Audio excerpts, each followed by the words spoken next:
ఈ video last దాకా చూడండి, సర్ప్రైజ్ అయింది. వంకాయ టమాటా కూర ఎలా వండానో వీడియోలో చూపిస్తాను. ముందుగానే వంకాయలను కోసుకొని ఉప్పు నీళ్ళ నానేసుకున్నాం, టమాటాలు కోసుకున్నాం, పచ్చిమిరపకాయలు, కొత్తిమీర, ఉల్లిగడ్డలు, కల్జామాకు అవ్వంటి పెట్టినాం. స్టవ్ పైన మట్టి కంచులు పెట్టినాం. అందులో 2 చెంచాలు నూనె పోసినాం, 1 చెంచాడు పోపిత్తులు, 1 చెంచాడు జీలకర్ర, పచ్చిమిరపకాయలు, కల్జామాకు, ఉల్లిగడ్డలు, 1 చెంచాడు అల్లం వెల్లిపాయ, 1 చెంచాడు పసుపు, 1/2 చెంచాడు ఇంగు, పచ్చివాసన పోయేదాకా కలుపుకోవాలి.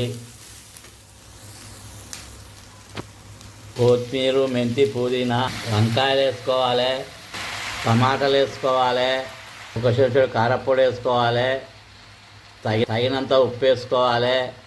మొత్తం ఒకసారి కలుపుకోవాలి.